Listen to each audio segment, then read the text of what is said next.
അതുകൊണ്ട് നിങ്ങളൊരു ഫൗണ്ടർ ആണെങ്കിൽ മാർക്കറ്റിൽ എന്താണ് ഓപ്പർച്യൂണിറ്റി ഉള്ളത് എന്നുള്ളത് നിങ്ങൾക്ക് മനസ്സിലായി കഴിഞ്ഞ് അതിനുശേഷം നിങ്ങളുടെ പ്രൊഡക്റ്റ് മാർക്കറ്റ് ഫിറ്റിന് വേണ്ടിയിട്ട് നിങ്ങൾ പ്രൊഡക്റ്റ് ഇറക്കി നിങ്ങളുടെ കസ്റ്റമർ ആരാണെന്നുള്ളത് കണ്ടുപിടിച്ച് കഴിഞ്ഞു. ഇതിനു പുറമെ നിങ്ങളുടെ പ്രൊഡക്റ്റ് എക്സ്പോണൻഷ്യലായിട്ട് മാർക്കറ്റിൽ സെയിൽ ചെയ്യാനും തുടങ്ങിയിട്ടുണ്ട്. ഈ ഒരു സ്റ്റേജ് എത്തിക്കഴിഞ്ഞാലാണ് ഏറ്റവും ബെസ്റ്റ് നിങ്ങളുടെ സ്റ്റാർട്ടപ്പിന് വേണ്ടിയിട്ട് നിങ്ങൾ ഫണ്ട് റേസ് ചെയ്യുന്നത്. പക്ഷേ ഇതിൽ നിങ്ങൾക്ക് ഒരു ഡൗട്ട് വരും, എക്സ്പോണൻഷ്യലായിട്ട് ഗ്രോ ചെയ്യുന്നത് എത്ര ഗ്രോ ചെയ്യണം എന്നുള്ളത്. ലെറ്റ്സ് സേ നിങ്ങളുടെ പ്രൊഡക്റ്റ് എല്ലാ വീക്കും 10% വെച്ചിട്ട് ഗ്രോ ചെയ്യുകയാണെങ്കിൽ നിങ്ങളുടെ പ്രൊഡക്റ്റ് എക്സ്പോണൻഷ്യലായിട്ട് ഗ്രോ ചെയ്യുന്നുണ്ട് എന്നുള്ളത് നിങ്ങൾക്ക് മനസ്സിലാക്കാൻ പറ്റും. ഇനി നിങ്ങളൊരു ഫൗണ്ടറാണ്, ഇതൊന്നുമില്ലാതെ നിങ്ങൾ ഫണ്ട് റേസ് ചെയ്യാൻ പറ്റിയിട്ടുണ്ടെങ്കിൽ കൺഗ്രാജുലേഷൻ, നിങ്ങൾ ഒരു സ്കിൽഫുൾ ആയിട്ടുള്ള ഒരു ഫൗണ്ടറാണ്. ബാക്കിയുള്ള ഫൗണ്ടേഴ്സ് നിങ്ങളുടെ പ്രൊഡക്റ്റിൽ വർക്ക് ചെയ്തിട്ട് നിങ്ങളുടെ പ്രൊഡക്റ്റ് മാർക്കറ്റ് ഫിറ്റ് കണ്ടെത്താൻ വേണ്ടിയിട്ടാണ് ശ്രമിക്കേണ്ടത്. നെക്സ്റ്റ് നിങ്ങളുടെ സ്റ്റാർട്ടപ്പിന് വേണ്ടിയിട്ട് എത്ര എമൗണ്ട് നിങ്ങൾ റേസ് ചെയ്യണം.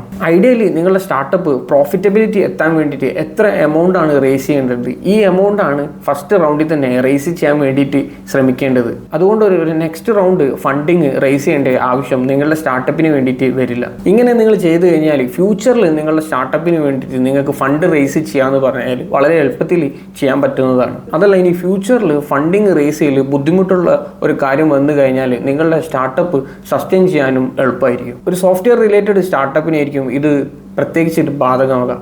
അതല്ല നിങ്ങളുടെ സ്റ്റാർട്ടപ്പ് ഒരു ഹാർഡ്വെയർ ഫീൽഡിലാണെന്നുണ്ടെങ്കിൽ പെർട്ടിക്കുലർ സ്റ്റേജസ് എത്തുന്തോറും നിങ്ങളുടെ സ്റ്റാർട്ടപ്പിന് ഫണ്ടിങ് റേസ് ചെയ്യേണ്ട ആവശ്യം വരും. അതുകൊണ്ട് തന്നെ നിങ്ങളുടെ സ്റ്റാർട്ടപ്പിന് വേണ്ടിയിട്ട് നിങ്ങൾ ഫണ്ടിങ് റേസ് ചെയ്യുകയാണെങ്കിൽ അറ്റ്ലീസ്റ്റ് 12 to 18 മന്ത്സിൻ്റെ നിങ്ങളുടെ സ്റ്റാർട്ടപ്പിന് വരുന്ന എക്സ്പെൻസസ് എന്താണെന്നുള്ളത് മനസ്സിലാക്കിയിട്ട് ഈ ഒരു ടൈം ഗ്യാപ്പിലേക്കുള്ള ഫണ്ടിങ് നിങ്ങൾ റേസ് ചെയ്യാൻ വേണ്ടിയിട്ട് ശ്രമിക്കുക. സീഡ് ഫണ്ടിങ് നിങ്ങൾ റേസ് ചെയ്യാൻ പോവുകയാണെങ്കിൽ നിങ്ങളുടെ ഇൻവെസ്റ്റേഴ്സിനോടത്തേക്ക് പോകുമ്പോൾ നിങ്ങൾക്ക് നിങ്ങളുടെ ഫണ്ടിങ്ങിന് വേണ്ടിയിട്ട് ബാർഗെയിൻ ചെയ്യാനുള്ള പവർ കുറവായിരിക്കും. യൂഷ്വലി നിങ്ങളൊരു സീഡ് ഫണ്ടിങ് റേസ് ചെയ്യാൻ പോകണമെങ്കിൽ മാക്സിമം 25% മേലെ നിങ്ങളുടെ ഇൻവെസ്റ്റേഴ്സിന് നിങ്ങളുടെ സ്റ്റാർട്ടപ്പ് കൊടുക്കാതിരിക്കാം. മിനിമം 10% നിങ്ങൾക്ക് കൊടുക്കാൻ വേണ്ടിയിട്ട് ശ്രമിക്കാം. ബട്ട് മോസ്റ്റ്ലി അധിക സ്റ്റാർട്ടപ്സിൻ്റെ സീഡ് ഫണ്ടിൽ അവരുടെ ഇൻവെസ്റ്റേഴ്സിന് വേണ്ടിയിട്ട് 20% ആണ് ഇവർ സെല് ചെയ്യാറ്. ഇതിനു പുറമെ നിങ്ങളുടെ സ്റ്റാർട്ടപ്പിൽ ഒരു ഇൻവെസ്റ്റർ ഇൻവെസ്റ്റ് ചെയ്യുകയാണെങ്കിൽ അയാളുടെ ഇൻവെസ്റ്റ് ചെയ്യുന്ന എമൗണ്ട് എത്രക്കും ഗ്രോ ചെയ്യാനുള്ള ചാൻസസ് ആണെന്നുള്ളത് ഒരു ബിലീവബിൾ ആയിട്ടുള്ള പ്ലാന് നിങ്ങൾ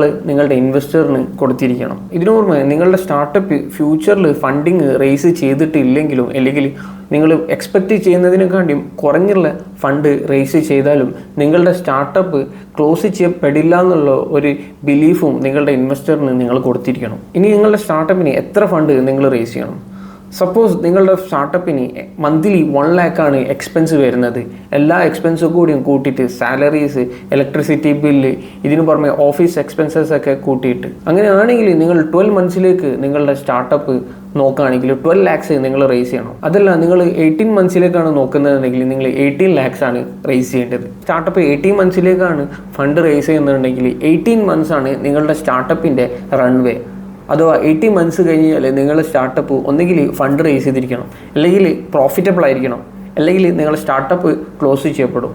നെക്സ്റ്റ് ഉള്ള ചോദ്യമാണ് നിങ്ങളുടെ കമ്പനീൻ്റെ വേർത്ത് എത്രയാണ്, അല്ലെങ്കിൽ നിങ്ങളുടെ കമ്പനീൻ്റെ വാല്യുവേഷൻ എത്രയാണ്. നിങ്ങൾ രണ്ടുപേരും കൂടിയിട്ട് ഒരു സോഫ്റ്റ്വെയർ ഡെവലപ്പ് ചെയ്തു.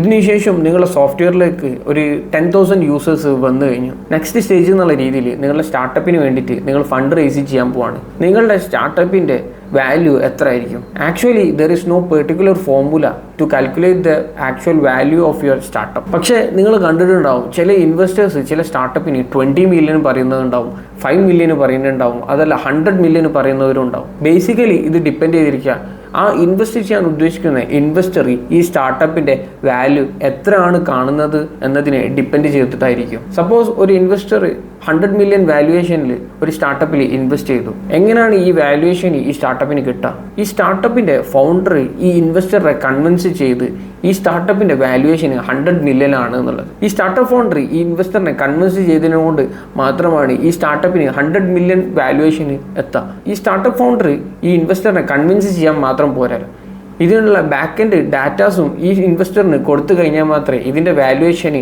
100 million എത്തിക്കാൻ പറ്റുള്ളൂ. But early stage funding raise ചെയ്യുന്ന ഒരു സ്റ്റാർട്ടപ്പിന് വാല്യുവേഷന് കിട്ടുക എന്ന് പറഞ്ഞു കഴിഞ്ഞാൽ ബുദ്ധിമുട്ടുള്ള കാര്യമാണ്.